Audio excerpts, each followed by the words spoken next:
I'm so tired of this. You are in and out, sometimes completely ignoring me.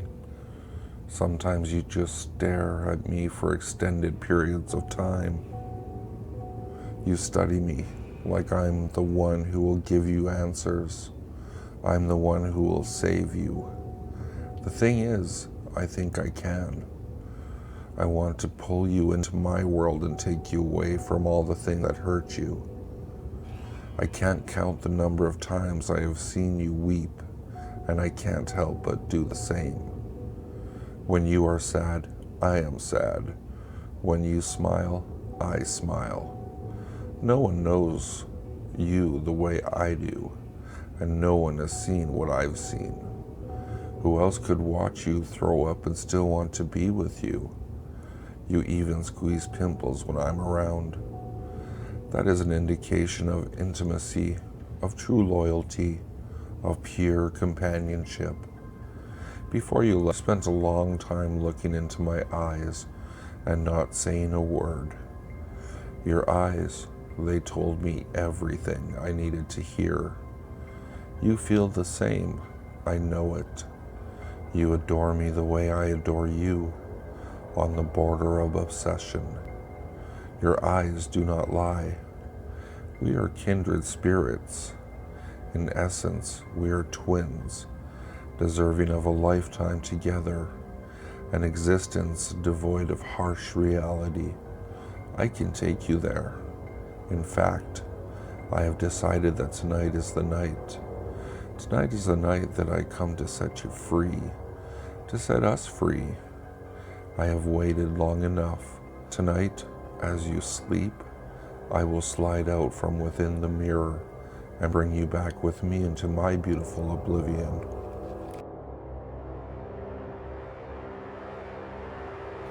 Finally, I'm home. After working a late night, I finally finished a project that my boss pushed on me. It was all worth it though, because I had a great day ahead of me. The part I was most excited for though was seeing my son. I finally won the custody battle against my ex-wife, so now I actually get to see him. I fixed up my old spare bedroom for him, although it looked bland and all white. I figured we would have some spare time later and we could make any changes he wanted. I lumbered up the stairs, and when he finally heard I was coming, he quickly called me into his room. "Daddy, I can't sleep. There's a monster in the window." Monsters? Huh, that's original for a kid. "Oh, don't worry about that. It's just the trees' branches blowing in the wind. See?" I pointed and showed him the branch tapping against the window pane.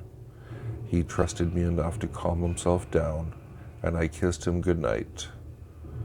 Finally, time for sleep. I could hardly even see straight at this point. I walked across the hallway and collapsed into my bed. I had too much on my plate to be dealing with monsters. I had to go with him to school the next day to get him signed up in our district. I had to buy him school clothes. I couldn't even think straight. That's when I heard him calling again. Man, I love the kid and all, but I needed some sleep. "Daddy, the monster is back again," he shrieked. I looked to the window. Nope, nothing but the tree's branches. I walked over, and to prove it to him, I opened the window and turned back to him. "See? It's nothing but the tree. I told you. Now go to sleep. You've got school in the morning." He was a little startled from what I could see, but what could I do? I was just too damn tired.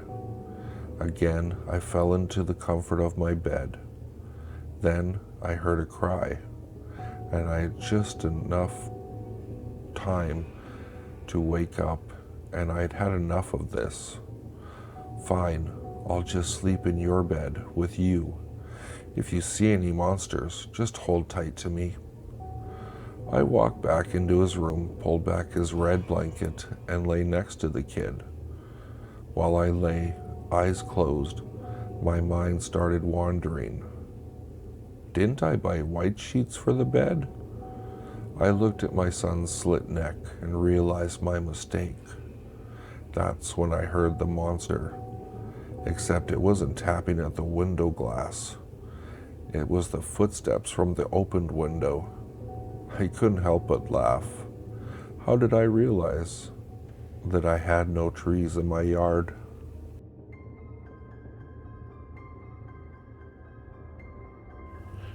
Doctors and nurses digging through my head, stitching through psyche like needle through thread, picking through all the places in my mind, searching for something that they'll never find, looking for feelings and workings and cures. They think they can help me, but they can't, I am sure. They think ink blots and head shocks will break down my chains, but these only bring physical additional pain. I can't understand what they hope to achieve, my confessions and stories that they won't believe. And if they won't listen, then what shall I do?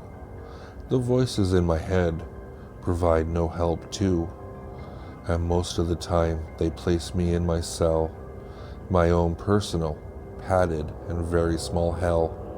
Again, this is something they think will help me, but I don't want to be here. I want to be free. Surely they know this. Surely they care. But it seems their concern vanished into thin air. It seems that they want to wash their hands of me. For what value to anyone is insanity?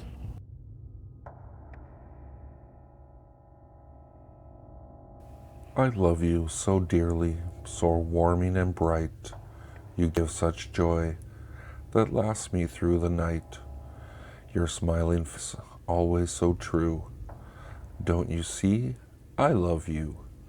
Of all the girls I've come to love, you beyond them soar infinitely above.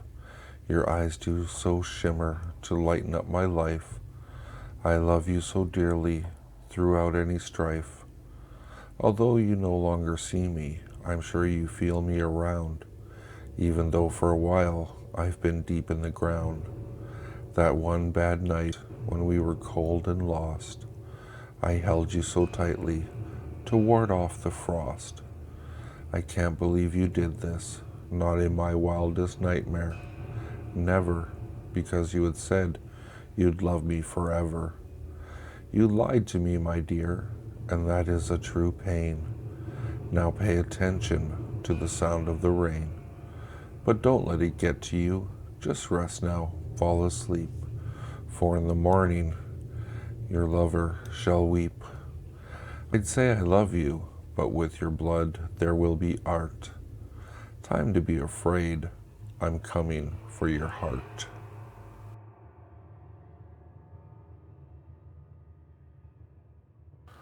Jesus, I cried, being jolted from a half doze at 1:45 by my new Halloween-themed ringtone. It didn't do wonders for my heart rate, especially since I momentarily forgot I changed the tone at all that day. It took me a while to find my phone stuck down the side of the armchair I was sitting in, not helped by the fact that the only light in the sitting room was the static on the widescreen TV. Unknown number. I answered it. There was no one there. To be honest, I was expecting heavy breathing on the other end, as I was still a little freaked out, but there was no noise at all. I hung up, took a deep breath, and frowned. Maybe I just pocket-dialed myself.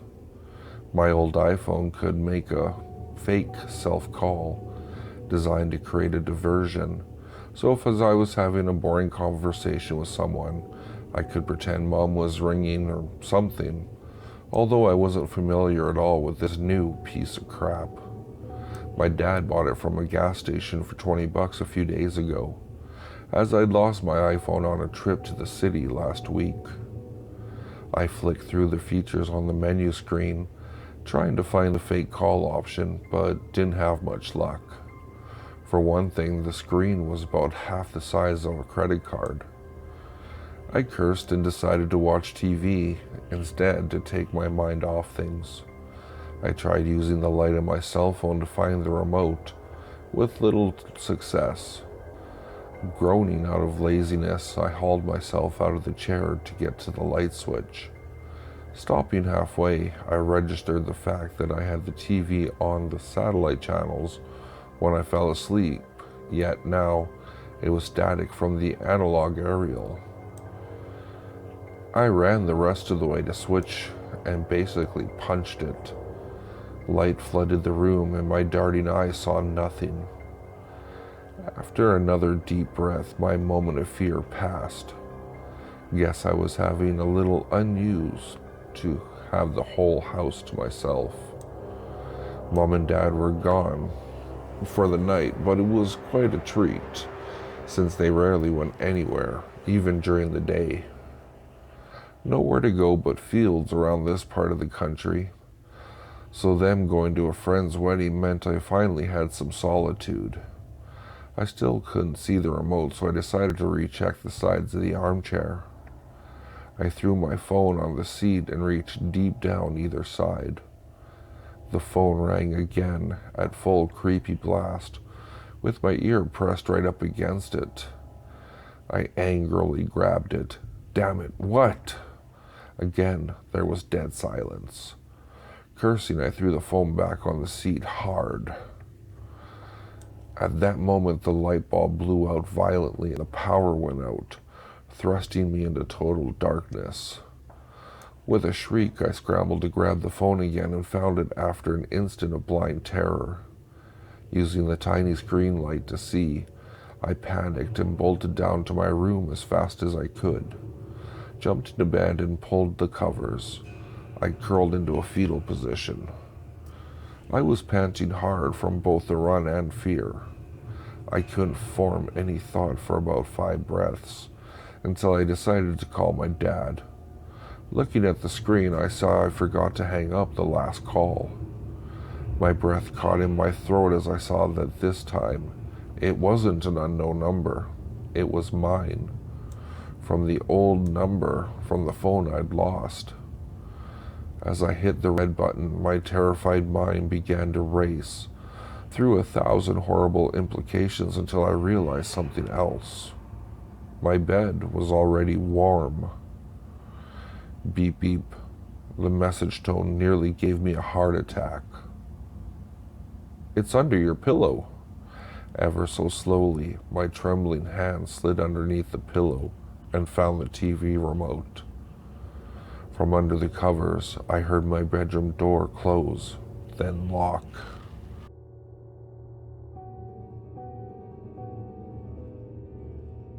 If you like what you heard, please like, subscribe, and share with your friends. If you'd like to, you can follow me at Twitter. The handle is @FuzzyPantaloons, and I'll see you all next time.